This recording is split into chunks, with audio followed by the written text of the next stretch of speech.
అందరికీ నమస్కారం. నేను మీ జీనిత. ప్రస్తుతం మనతో పాటు లైఫ్ కోచ్ గోపాల్ గారు ఉన్నారు. వారితో మాట్లాడదాం, మరిన్ని వివరాలు తెలుసుకుందాం.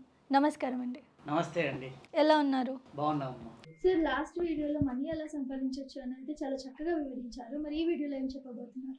సో లాస్ట్ వీడియోలో కూర్చున్న చోటనే డబ్బు సంపాదించడం గురించి కొంచెం ఎక్స్ప్లెయిన్ చేసుకున్నామమ్మా. సో ఇప్పుడు డబ్బు సంపాదించాలంటే హాయిగా తిరగమని చెప్తున్నాను. తిరగమంటారు? సో ఎలా అంటారా, ఇప్పుడు ప్రీవియస్గా చూడండి,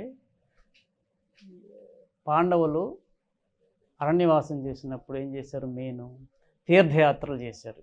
ఇప్పుడు కూడా చాలామంది తీరని కోరికలు ఉన్నా, ఏమైనా సమస్యలు ఉన్నా కూడా చాలామంది ఏం చేయమంటారంటే తీర్థయాత్రలకు వెళ్ళమంటారు.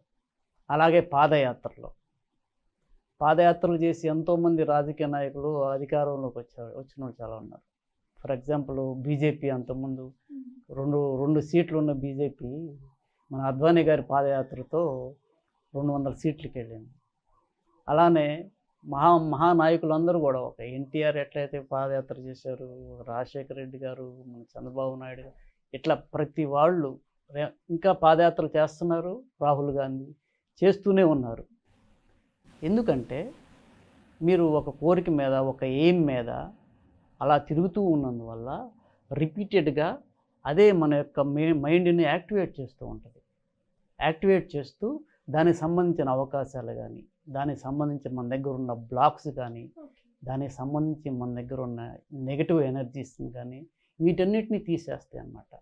ఇప్పుడు నేనేం చెప్తున్నానంటే, హాయిగా ఒంటరిగా మీరు తీర్థయాత్రలకు కానీ, లేకపోతే మంచి ప్రదేశాలకు కానీ, విహారయాత్రలకు కానీ వెళ్ళి మీలో మీరు మాట్లాడుకోండి.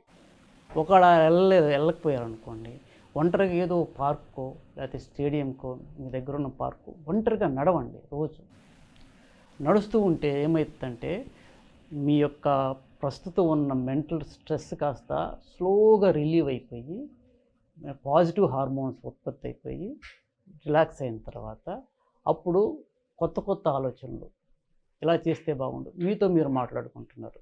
దీన్ని ఏమంటారంటే సెల్ఫ్ టాక్ అంటారు. సో మనం ఇప్పుడు ఈ రోజున ఈ పరిస్థితులు చేసాము, నేను ఇన్ని డబ్బులు సంపాదించాలనుకుంటున్నాను, లేదా ఈ అప్పుల్లో ఉన్నాను, ఇందులోంచి ఎలా బయటపడాలి?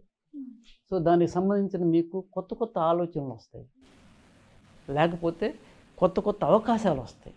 తర్వాత మీరు స్ట్రెస్ని రిలీఫ్ ఫీల్ అవుతారు, మానసికంగా ప్రశాంతత పొందుతారు. అప్పుడు ఎన్నో అవకాశాలు వస్తాయి, ఎన్నో కొత్తగా తెలియని దారులు ఓపెన్ అవుతాయి అన్నమాట. సో అందుకని హాయిగా తిరుగుతూనే మనం సంపాదించమని చెప్పని అంటున్నాను. ఫర్ ఎగ్జాంపుల్ అరణ్యవాసం చేశారు పాండవులు. అప్పుడు ఏం చేశాడు అర్జునుడు? సడన్గా వాళ్ళకి, సో వీళ్ళందరూ అంటే కౌరవులు ఇంత చాలా ఎక్కువ మంది ఉన్నారు, వాళ్ళు శస్త్రాస్త్రాలు తెలిసిన వాళ్ళు ఉన్నారు, సో మనం ఎలా బయటపడాలి అని చెప్పాను. అప్పుడు ఏం చేశారు?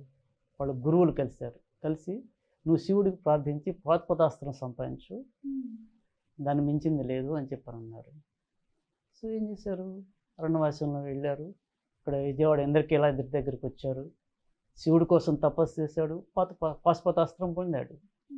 సో ఇలా ఏంటంటే మనం తిరుగుతూ హాయిగా మంచి కొత్త ప్రదేశాలకు వెళ్ళటం కానీ, అయితే ఒంటరిగా మాలో సెల్ఫ్ టాక్ నీలో నువ్వు మాట్లాడుకుంటూ ఉంటే చాలా సమస్యల నుండి బయటపడతాం. So please try. నేను కూడా చేయొచ్చు.